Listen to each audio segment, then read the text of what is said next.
Thank you for everyone that has participated this morning. So much, the great readings and just good feel of the room. I've been feeling disjointed, disconnected, conflicted, so many feelings.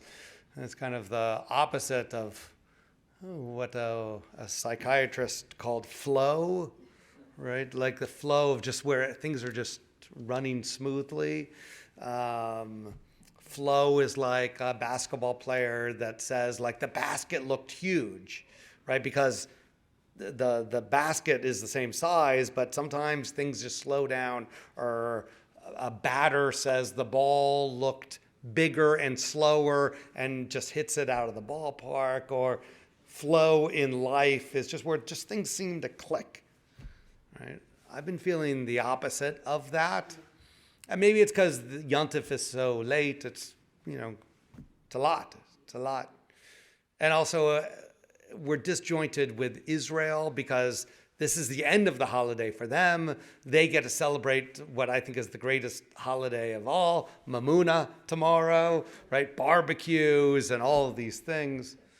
And we're still have the pleasure of another day of Yontif, another day of matzah. But I've been feeling disjointed as well because I'm not just disconnected in a different place with Israel on the holiday cycle.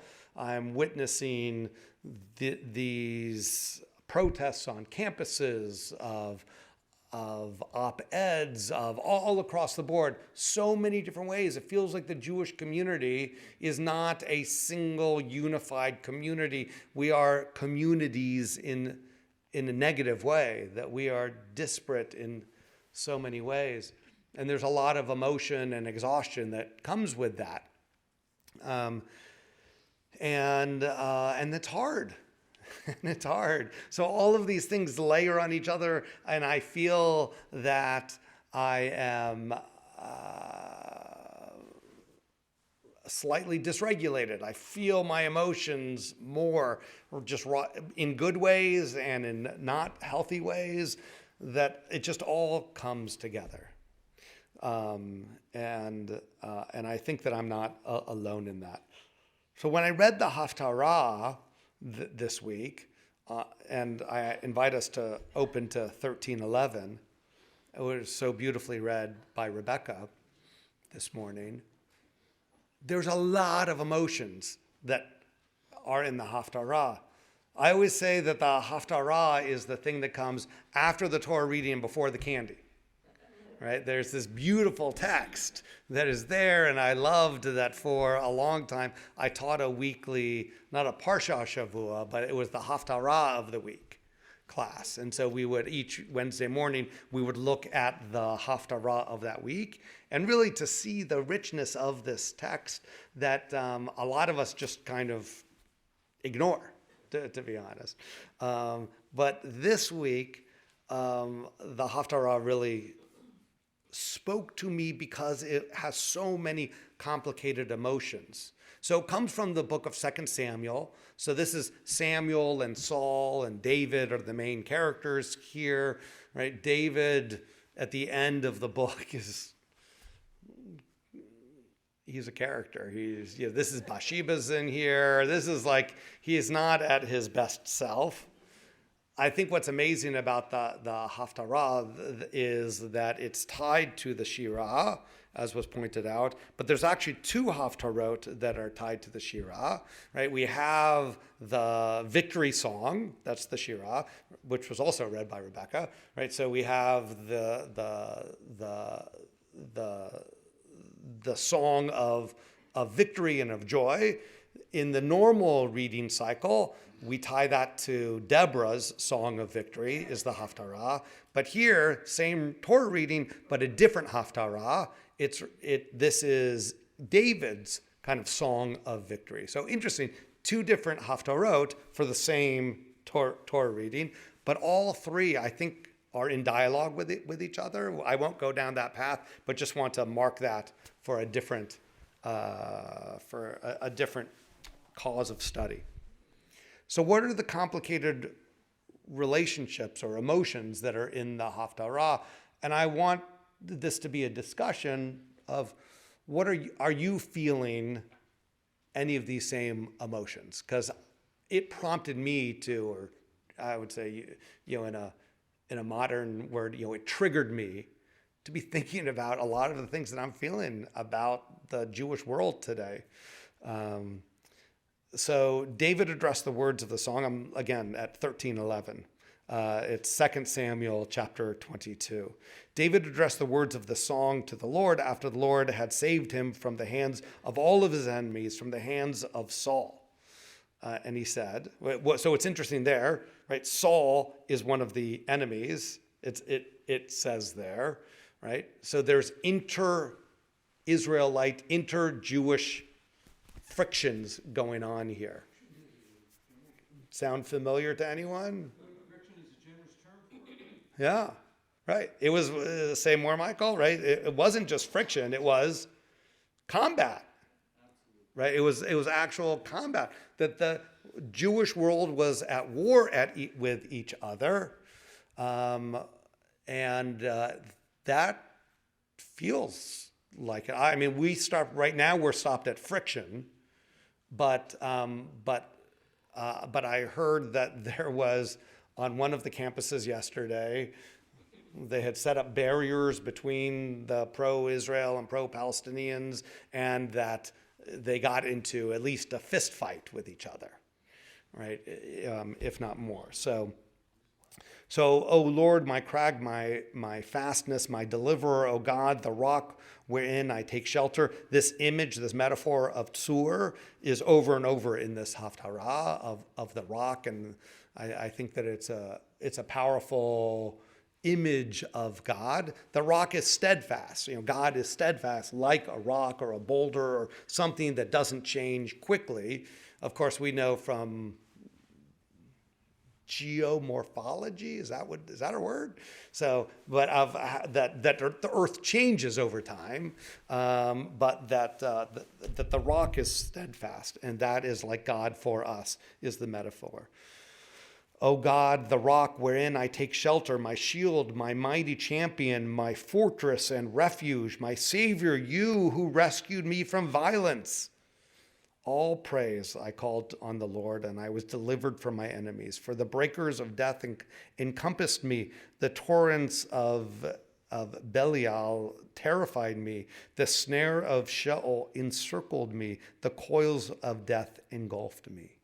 Right? So what's David's feeling surrounded here on all sides? Now he's on the other side of it. So a lot of the metaphors I think are exaggerated here, but that, does anyone else feel encircled these days? Yeah. How so, Craig? Well, I had an interesting discussion with a very close relative, not you, who is really blaming this whole thing on Netanyahu, and it kind of deflects the blame away from Hamas. But a lot of people feel that it's Netanyahu's policies that did this, but I think personally that's pretty short-sighted. Mm-hmm. And not complete understanding of the facts.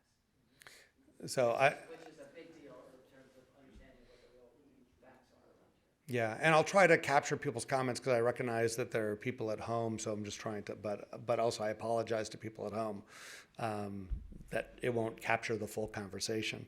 But that Craig was saying that he was talking with a close relative who is blaming Netanyahu for all of this, and that it was Netanyahu's policies that maybe even led to October 7, you're saying? That this person was saying? And that is a misread of the facts. Certainly, whatever Netanyahu did, as right or wrong as policies have been, does not excuse the rape and the murder and all of those that happened on October 7th. Right, so and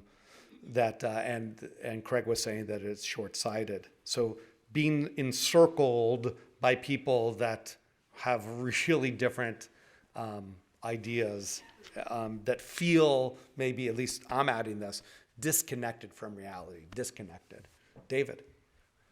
So I would say that we are all somewhat bound by our personal truths in the face of incomplete facts. Okay. And so we don't have all the information, historically or presently. And so in order to continue, we have to make choices, but those are truths. Those are personal interpretations of things rather than what the objective reality is. Yeah, so David's saying that we are all bound by our own experiences, and out of that come the facts. Correct me if I'm wrong. Come our truths. The truths you said, right? So out of that come our truths, but our truths are different, right? That I've heard similar comments being that we have our own narratives. We create our own narratives for that, and our narratives are subjective. You know, Well, they're right. partially objective, but we don't have enough facts. Because we have incomplete facts. Okay. So where does that make you sit though within this? How do you feel like that's a way to understand and maybe even to be generous with other people? It's a way to not feel frustrated. So it's a way to not feel frustrated. To be comfortable in my denial. Okay, good. So Khazan and then John. What really concerns me is the way that the word Zionist and Zionism has been weaponized. I serve on the board of the Jewish Islamic Dialogue Society, which has had its own tumult in the last few months.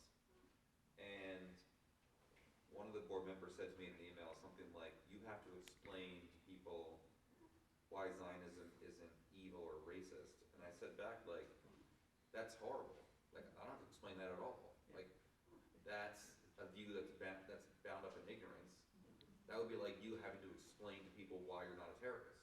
Like, most Zionists are not evil, and most Muslims aren't terrorists. Mm-hmm. So it feels like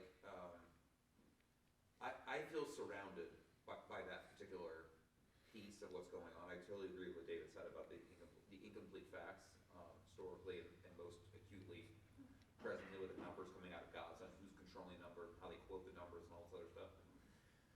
But to be called a racist because you're a Zionist is like, it's like the word genocide. It's like nothing could hurt more than that. Mm-hmm. Then, our dream to have our own freedom is racist. Like it's just like you talk about like the Purim story. It's like the Vanafoflu. It's like everything is upside down right now. Mm-hmm. Yeah. For Jews. Yeah, the Khazan says that what he ended with is saying that the world feels upside down, but when referring to Purim, there we know it's a parody and it's done in a literary kind of a tool, but that the world actually feels this way. So he's on the board of a group called JIDS, Jewish Islamic Dialogue Society, and someone said, well, you need to explain why Zionism is not racist. And the Khazan said back, well, that's like saying why Muslims are not all terrorists, right? The presumption underneath it is a false presumption, and that it shows the distance we have between each other. John, and I see Michael. Well, I'm saying, I agree with you 100%. I'm very frustrated. That's great. On what? On your disconnect. And Thank you. also, frustration. I would say I'm disappointed in the Jewish community. I don't think that there is a strategic, cohesive response to this. I think it's broken down. I don't understand in a city like New York why there can't be 1,000, 2,000, 5,000 New York Jews coming out with Israeli flags onto the Columbia campus. I don't understand why I don't believe that it's just a matter of one's truth or another person's truth. There are facts, and you can understand the other person's side. You can have a dialogue.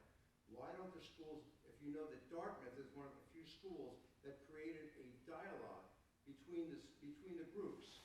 And I think that should be done more. Why aren't the schools stepping up? Why aren't Jewish institutions stepping up and engaging these people and challenging them?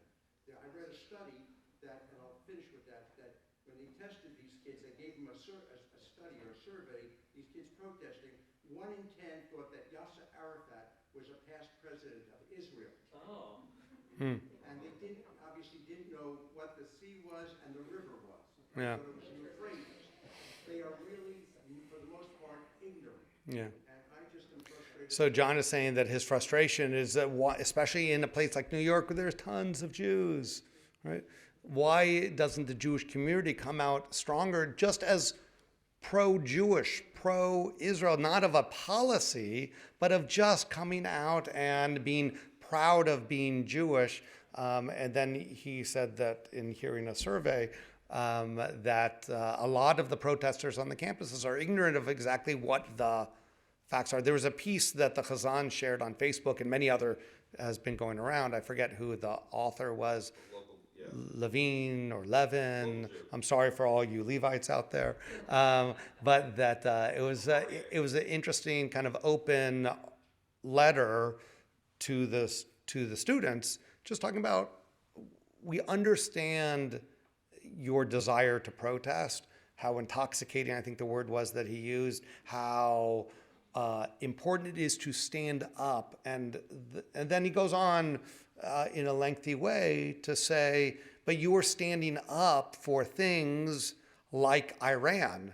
You are standing up for things like Hamas. You are standing up for people and groups that do not embrace the LGBTQ community that you are also a part of or allies with. You are standing up against your own self-interest in this desire to be part of this protest.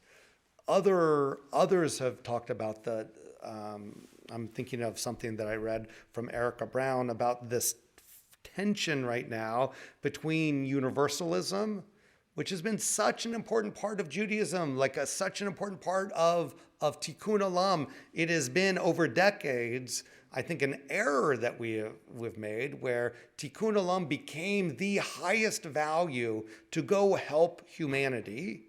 And it's a beautiful part, but it was at the diminution or the watering down of particularity. Right? That where, and so out of that, what we have created, that we understand why Jewish kids feel more connected to the universalism of humanism than they do to the particularity of their own Jewish people. And that's the result. I do want to point out, John, also before Michael, that John for a decade plus has been part of a group that has been raising awareness about the anti-Israel and anti-Jewish sentiment at the United Nations. What's the name of the group? The American Jewish International Relations Institute, AJIRI, which was founded by late Ambassador Richard Schiff. Yeah, so you have been part of this group, AJIRI, that has been raising this, that now this is just another case of seeing how the United Nations and others just really have an agenda that is counter to Israel. Yeah. So, Michael. So I think, a number of years ago, not that many, I don't remember if it was one of the clergy here or somewhere else, was contrasting the deathbed speeches of David and Solomon, and with the idea that you should be Solomon. David dies angry. Yeah. He's like the Godfather. Right, he goes, Yeah. he goes and he says, and make sure you get this guy, and this guy's going to get you, and Yeah. here's all these things. And it strikes me that we've been living the last 75 years in Solomon's kingdom. And we find ourselves now in David's kingdom. And it's not so much that David made it this way or Solomon made it this way, but that the circumstances created a leader like Solomon or like David. And one of the great things, Solomon is a universalist. He has, both, I guess, wives and temples all over Jerusalem from all over the world. But David, everything his whole life is about him. Yeah. I mean, really just about him. And if you read the Haftarah today, it is the personalization of everything that happened. It was for me.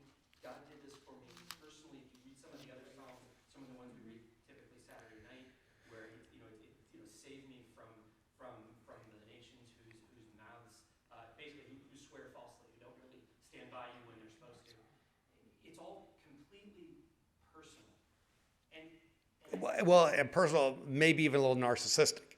I mean, like there's a negative part of the personal. It's right. Mashiach Hashem. So like people are. Well, it's fine, but you're right. But then we see. I mean, if I'm taking a step back from all the things we're seeing right now, on the one hand, none of this is about us, right? This is the same trend as Brexit and the rise of populism in different places, the information democratization, the fall of traditional elites, both for technological reasons and for reasons having to do with those elites, to the point where all of these problems are for everybody, and we are, every time empires fall, people use the Jews as an image or as a sort of, a stalking horse for whatever it is that's going on.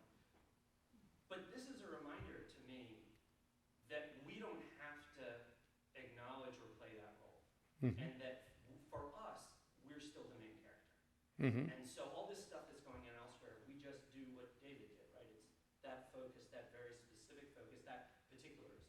Yeah, yeah. I think that, and much has been written separately about the fall of nations and where America is in that. I mean, it's an interesting meta conversation.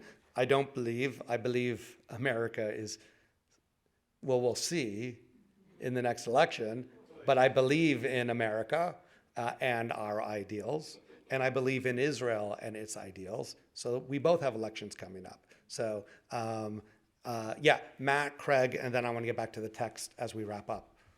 So you were asking about encirclement. Yeah. I want to reflect back on comments of David, Craig, and Rabbi Megdal. So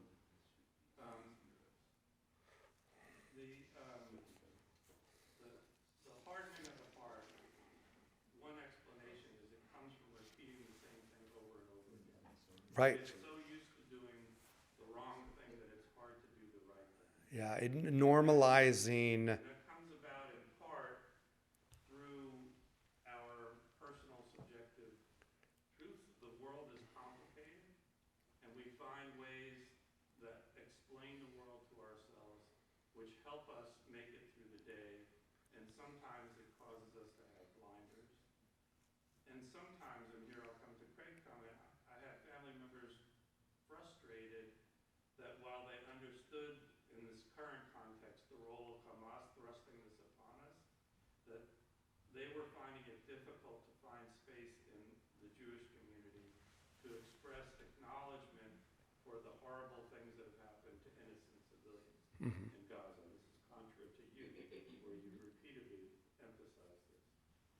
And I came across a drash from the Lubavitch Rebbe who, in a different context, says the way that you break out of that, there's kind of a torture of knowing that you're doing the wrong thing over and over and over again, but because you've done it before, it's hard to stop.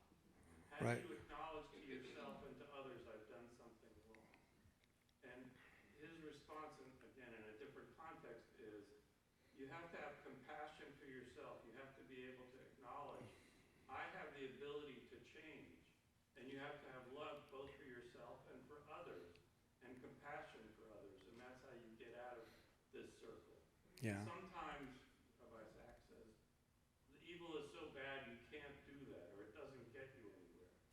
But in acknowledging other people who are not Hamas, who have different views, having some compassion, some love, Rahmanas will help perhaps get you there. Absolutely. I love so much of what you shared and put out for us. The idea of how we become, people are habit forming.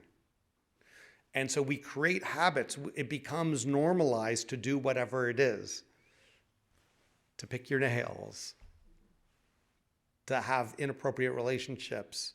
to see to dehumanize your enemy, right? And it becomes more regular. The more you do it, it just becomes easier for you to do that, to see people. So it is too easy to see all Palestinians as our enemy, and then it desensitizes us to the humanity of innocent people are dying. Right? We are right and they are wrong. We is everyone on our side, and they is everyone that is not on our side. Right? And that is, it is what Rabbi Megdal and Tyler said in the Torah reading. It is a point that is brought up in many different ways, that we need to have compassion for ourselves and humility in our own opinions, to see the humanity, to always see the humanity in others. You said a lot more than that, but trying to capture that. Craig, something to add, or we're going to jump back into the text? Okay, so that in here again, we have, this is verse 29, that David is saying, "You, O Lord, are my lamp. The Lord lights up my darkness. With you, God, I can rush a barrier. With my God, I can scale a wall. The way of God is perfect. The word of the Lord is pure. He is my shield to all who take refuge in him. Yea, who is a God except the Lord? Who is a rock except God?" And it goes on that here in this part of the Haftarah, David is talking about, again, the closeness that he's feeling to God, and anything is possible. We know that he didn't always feel that, though, right? Because we have Psalms. So Psalms give us other insight into David. In the midst of battle, he felt this way, right? But always this Haftarah, and also like Psalms, it's a mini journey that we have, an emotional journey, where he has been feeling, let's say, insecure, doubtful, endangered, and also the Haftarah gives us moments of feeling strong. I feel that we need to have both of these things, all of these things simultaneously. Right? There are moments that I'm feeling encircled. There are moments that I'm feeling doubtful. There are moments I'm feeling despair about our community, about what we've done collectively. This isn't a single, right? Campus, what's happening on campuses is not a single religious school or single day school in one place, right? It is the state of American Judaism. And I'm also feeling hopeful about so much, right? Because campuses are only a few campuses that are happening, right? There are so many more people that are engaged in Jewish study, engaged in Jewish activities, that the work that is happening through Hillel, the glass is also 3/4 full, at least, right? And all of these things are true, even though those things aren't making headlines. Newspapers don't share good news. But there's another text I was thinking, well, I want to end with a sense of unity or a sense of place. And I don't have a sense of unity amongst our people, but I do have a sense of hope, right? That we will move through this moment, that we will steer through this. And what's on the other side, I don't know. That on May 4th, is that next Shabbos or the Shabbos after? Next Shabbos, Jody Rabhan, who's the policy director at NCJW, National Council of Jewish Women, will be coming and talking about how to be a Zionist in progressive spaces, and how she finds these alliances that once were strong and now broken, and how to go back to build alliances with people where you have common interests, but they have not stood with us, right? That'll be a really interesting conversation. So I don't have a sense of unity, but as we put the Torah away, the answer was right there.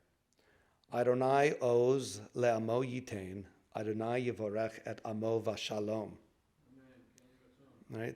That God will grant strength to God's people. God will bless them with peace. Right? That despite everything that we are going through right now, that we will find the strength as individuals and as communities to come together, to keep Judaism at the core of who we are, and to keep Israel at the core of who we are. And then we will find peace. And then we will find peace. Shabbat Shalom, or Chag Sameach, whatever it is. Good Yontif, right, exactly.